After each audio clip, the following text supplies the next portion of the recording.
Bismillahirrahmanirrahim. Assalamualaikum warahmatullahi wabarakatuh. Perkenalkan, nama saya Desrianti Lobo.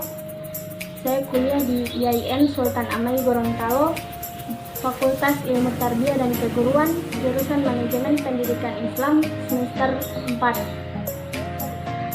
Pada video kali ini, saya perwakilan dari kelompok 5 akan menjelaskan makalah yang berjudul Syarat Perencanaan Sistem Informasi Manajemen di Sekolah.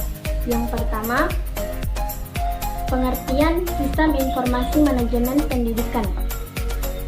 Sistem Informasi Manajemen Pendidikan adalah sebuah sistem informasi untuk kebutuhan manajemen di lembaga pendidikan. Dalam hal ini adalah sekolah.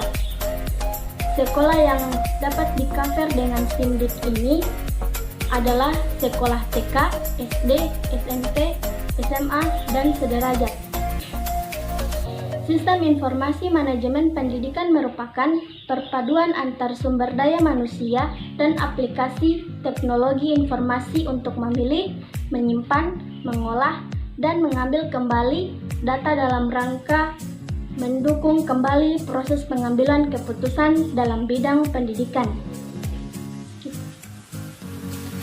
Yang kedua, manfaat sistem informasi manajemen dalam pendidikan. Manfaat sistem informasi manajemen dalam pendidikan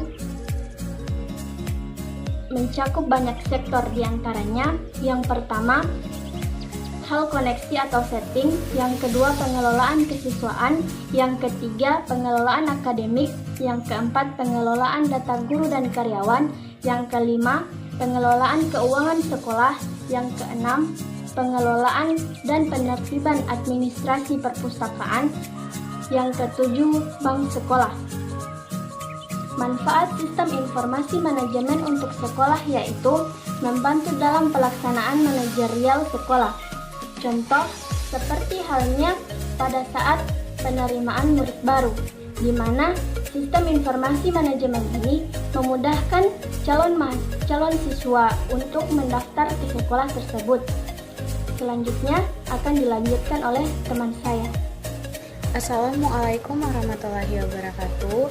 Baik, saya akan menjelaskan mengenai tujuan diterapkannya sistem informasi manajemen dan juga syarat serta ruang lingkup perencanaan sistem informasi manajemen yang ada di sekolah. Jadi yang pertama, tujuan diterapkannya sistem informasi manajemen. Yang pertama, bagi pihak sekolah, tujuannya yaitu untuk mempermudah proses pengelolaan data akademik dan juga data non-akademik. Yang kedua, menyediakan suatu laporan perkembangan siswa dalam proses pembelajaran. Dan yang ketiga, menyediakan suatu laporan perkembangan pengajar dalam kegiatan pembelajaran. Nah, tujuan yang kedua yaitu bagi orang tua siswa, dengan adanya sistem informasi manajemen yang ada di sekolah ini mempermudah orang tua siswa dalam memonitor perkembangan anak di sekolah.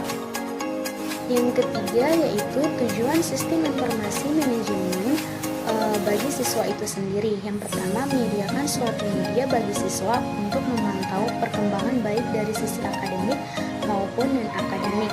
Dan yang kedua, membantu siswa dalam memperoleh informasi mengenai mata pelajaran yang disajikan di sekolah dan juga meningkatkan prestasi belajar siswa. Dan yang terakhir, membantu siswa dalam persiapan sebelum memasuki jenjang pendidikan selanjutnya, merencanakan karir dan mengembangkan kemampuan sosial atas dasar informasi dan pengetahuan akan dirinya sendiri, sekolah, lingkungan kerja, dan juga masyarakat. Selanjutnya yaitu mengenai syarat dan ruang lingkup perencanaan sistem informasi manajemen di sekolah. Jadi ada beberapa faktor yang dapat menjadi syarat kesuksesan sistem informasi manajemen suatu sekolah. Antara lain yang pertama, adanya ketersediaan, yakni informasi yang dipersiapkan untuk membuat sistem informasi harus tersedia bagi pihak-pihak sekolah. Yang kedua, mudah untuk dipahami. Yang ketiga, adanya kesesuaian atau relevan, yakni informasi yang ada di sistem harus berupa informasi yang sesuai dengan apa yang dibutuhkan di dalam suatu organisasi. Yang keempat, yakni kelengkapan. Yang kelima, ketepatan waktu. Yang keenam, terorganisir. Dan yang ketujuh, meningkatkan produktivitas. Sistem informasi manajemen sekolah memiliki suatu ruang lingkup. Hal ini dilakukan untuk memberikan batasan yang jelas antara bagian-bagian sistem yang ada di dalam suatu sistem. Ruang lingkup standar sistem informasi manajemen sekolah meliputi yang pertama, sistem informasi profil sekolah, yang kedua, sistem informasi manajemen dan administrasi personalia, yang ketiga, sistem informasi manajemen kesiswaan sekolah terpadu, yang keempat, sistem informasi manajemen sarana dan prasarana sekolah, yang kelima, sistem informasi manajemen kegiatan akademik, yang keenam, sistem informasi administrasi dan pengelolaan keuangan sekolah, dan yang terakhir, situs layanan informasi sekolah dan masyarakat. Cukup sekian video dari kami. Wassalamualaikum warahmatullahi wabarakatuh.